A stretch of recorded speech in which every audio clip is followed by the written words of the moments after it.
How's it going, everyone? This is Essential Cast, and welcome back to another reading of Short Scary Stories. Now, for some reason, it didn't dawn on me to take advantage of the fact that I do have a couple of books of short, scary stories. This one I'm going to read now is called Scary Stories 3, More Tales to Chill Your Bones. I looked it up on Amazon, and I managed to find one. This one's, the one I'm using is like a special edition. To the book. It won't be the same like cover or anything, but it'll still be like what I have. I don't know if the cover's really that big of a deal. I don't know why I found the need to say it, but I did find it. It's by Alvin Schwartz. I'll leave a link to it in the description below so that you can get it and stuff if you want. The one I have is actually quite a bit older than this one, which is, I think it says 2011 on it. I'm not sure if that's the publishing date, or the date it was uploaded to Amazon, but this one I'm using is 1991. So, it's old, so you're probably going to hear the pages make a lot of noise and stuff. But it's okay, we're going to get right into it. This is like collected from folklore, it says. So, I've actually never read any of these. I have it, but I've never read it. So, also, I've got a book on the complete works of Edgar Allan Poe. So, if you would like me to start reading some of those, it'd probably be like one per podcast because they're long. If you'd like to hear some of those read, then go ahead and tell me down below, and I'll do it. But this one's called The Appointment. It says, a 16-year-old boy worked on his grandfather's horse farm.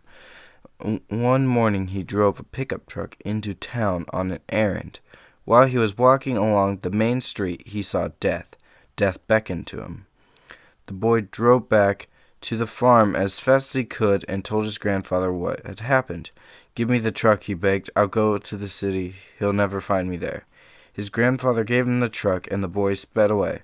After he left, his grandfather went to town looking for Death. When he found him, he asked, why did you frighten my grandson that way? He is only 16. He is too young to die. I'm sorry about that, said Death. I did not mean to beckon to him, but I was surprised to see him here. You see, I have an appointment with him this afternoon in the city. Wasn't expecting that, but that's pretty cool. Okay, this next one's called The Bus Stop. Ed Cox was driving home from work in a rainstorm. While he waited for a traffic light to change, he saw a young woman standing alone at a bus stop. She had no umbrella and was soaking wet. Are you going toward Farmington? He called. Yes, I am, she said. Would you like a ride home? I would, she said, and got in. My name is Joanna Finney. Thank you for rescuing me. I'm Ed Cox, he said, and you're welcome. On the way, they talked and talked. She told him about her family and her job, and where she had gone to school, and he told her about himself. By the time they got to her house, the rain had stopped. I'm glad it rained, Ed said. Would you like to go out tomorrow after work? I'd love to, Joanna said. She asked him to meet her at the bus stop since it was near her office. They had such a good time. They went out many times after that. Always they would meet at the bus stop, and off they would go. Ed liked her more each time he saw her. But one night when they had a date to go out, Joanna did not appear. Ed waited at the bus stop for almost an hour. Maybe something is wrong, he thought, and he drove to her house in Farmington. An older woman came to the door. I'm Ed Cox, he said. Maybe Joanna told you about me. I had a date with her tonight. We were supposed to meet at the bus stop near her office, but she didn't show up. Is she all right? The woman looked at him as if he had said something strange. "I'm Joanna's mother," she said slowly. "Joanna isn't here now, but why don't you come in?" Ed pointed to a picture on the mantel. "That looks just like her," he said. "It did once," her mother replied, "but that picture was taken when she was your age, about 20 years ago. A few days later, she was waiting in the rain at a bus stop. A car hit her, and she was killed." That one I was kind of expecting to go along that way, because a lot of short, scary stories do kind of lead to that route. It's kind of the cliche of short stories. I've mentioned that a lot in the past, that a lot of short stories and stuff kind of lead to cliches, and same with like the 2-sentence horror stories when I was reading them. They kind of led to those as well. But this next one's called Faster and Faster. Sam and his cousin Bob went walking in the woods. The only sounds were leaves rustling and now and again a bird chirping. "It's so quiet here," Bob whispered. But that soon changed. After a few minutes, the two boys started whooping and hollering and chasing one another around. Sam ducked behind a tree. When Bob came by, Sam jumped out at him. Then Bob raced ahead and hid behind a bush. When he looked down, there at his feet was an old drum. "Sam, see what I found," he called. "It looks like a tom-tom. I bet it's 100 years old." "Look at the red stains on it," Sam said. "I bet it's somebody's blood. Let's get out of here." But Bob could not resist trying the drum. He sat on the ground and held it between his legs. He beat on it with one hand, and then the other, slowly at first, then faster and faster, almost as if he could not stop. Suddenly there were shouts in the woods and the sound of hoofbeats. A cloud of dust rose from behind a line of trees. Then men on horseback galloped toward them. "Bob, let's go," Sam shouted. He began to run. "Hurry." Bob dropped the drum and ran after him. Sam heard the twang of a bow firing an arrow. Then he heard Bob scream. When Sam turned, he saw Bob pitch forward dead. But there was no arrow in his body, and there was no wound. And when the police searched, there were no men on horseback, and there were no hoof prints, and there was no drum. The only sounds were leaves rustling, and now and again a bird chirping.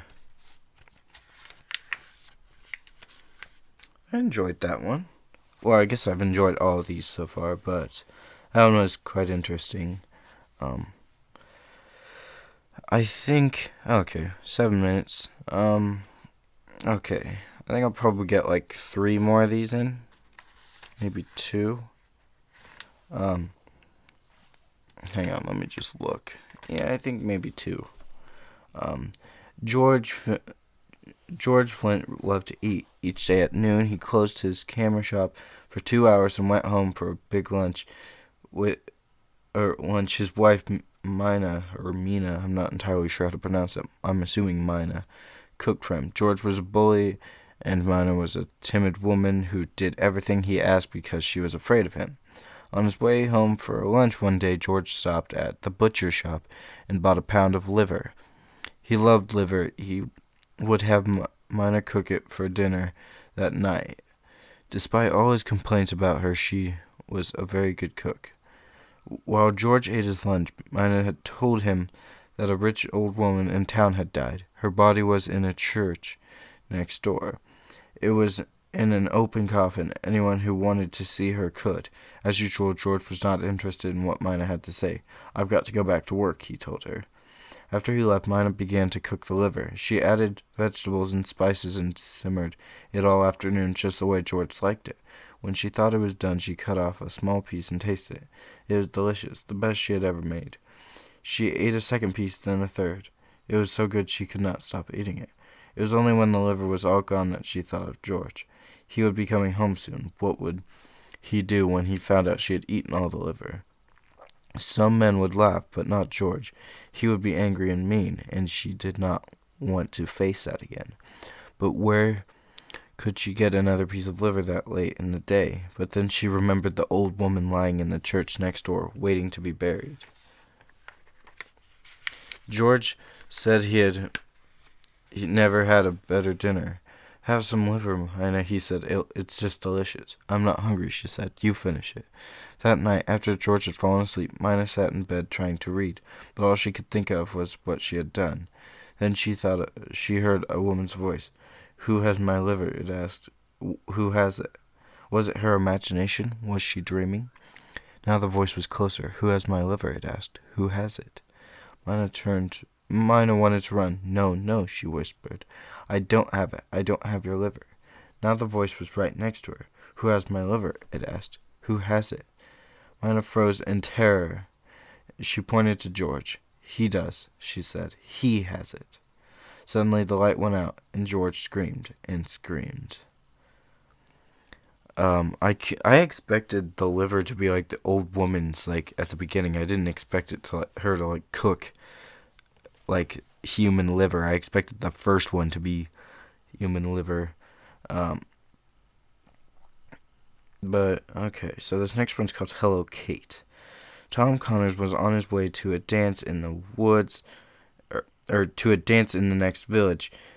It was a long walk through fields and woods, but it was a soft, sweet evening, and he loved dancing, so Tom didn't mind.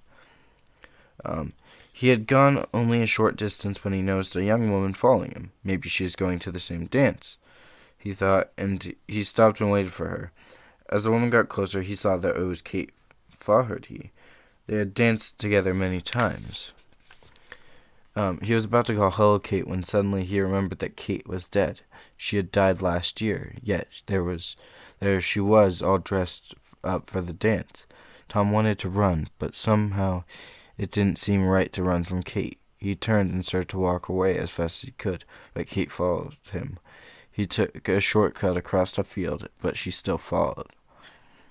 When he got to the dance hall, she was right behind him. There were a lot of people standing outside, and Tom tried to lose Kate in the crowd. He worked his way to the side of the building, then squeezed up against the wall behind some people. I think he might have killed her. I believe that's what happened.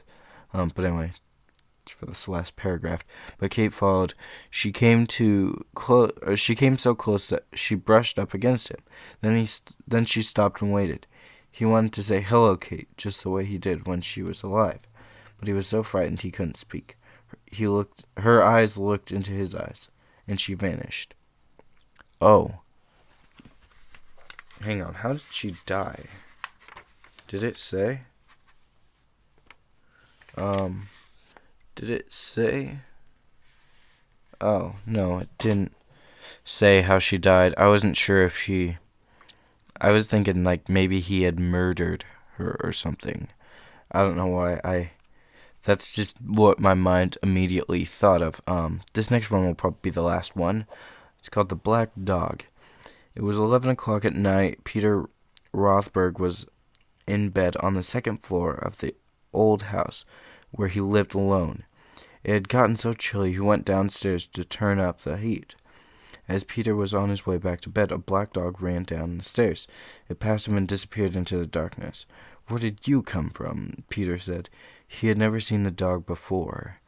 He turned on all the lights and looked in every room, but he could not find the dog anywhere. He went outside and brought in 2 watchdogs. He kept in the backyard, but they acted as if they were the only dogs in the house. That night, again at 11 o'clock, Peter was in his bedroom. He heard what sounded like a dog walking around in the room above him. He dashed upstairs and threw open the window. The room was empty. He looked under the bed. He looked in the closet. Nothing. But when he got back into his room, he heard a dog running down the stairs. It was the black dog. He tried to follow it, but again he could not find where it had gone. From then on, every night at 11, Peter heard the dog walking in the room above him. The room was always empty. But after he left, the dog would come out of hiding, run down the stairs, and disappear. One night, Peter's neighbor waited with him for the dog. At the usual time, they heard it above them. Then they heard it on the stairs. When they went into the hall, it was standing at the foot of the stairs looking up at them. The neighbor whistled, and the dog wagged its tail. Then it was gone. Things went on this way until the night Peter decided to bring his watchdog into the house again. Maybe this time they would find the black dog and drive it away. Just before 11, he took them up into his bedroom and left the door open. Then he heard the black dog moving around above him. His dog pricked up their ears and ran to the door. Suddenly they bared their teeth and snarled and backed away. Peter could not see the black dog or hear it, but he was sure that it had entered his room. His dogs barked and snapped. They darted forward nervously, then backed away again. Suddenly one of them yelped. It began bleeding, then dropped on the floor, its neck torn open. A minute later it was dead. Peter's other dog backed in the corner, whimpering. Then everything was still. The next night Peter's neighbor came back with a pistol. Again they waited in his bedroom. At 11 o'clock the black dog came down the stairs. As before, it looked up at them and wagged its tail, and then started toward it with the pistol. Or when they started toward it with the pistol, it growled and disappeared. That was the last Peter saw of the black dog, but it did not mean that the dog was gone. Now and then, always at 11, he heard it moving around above him. Once he heard it running down the stairs. He never managed to see it again, but he knew that it was there. I'm kind of cutting this short, but that's going to be it for this video. I'm kind of tired. That's why my voice is not I'm not as energetic as I normally am. I didn't get to sleep until 3 in the morning. Which was lovely. I love just getting to bed really, really late. I love it. I just love it. And then when I have to get up early in the morning too, on top of it, even lovelier. But thank you so much for I almost said wishing.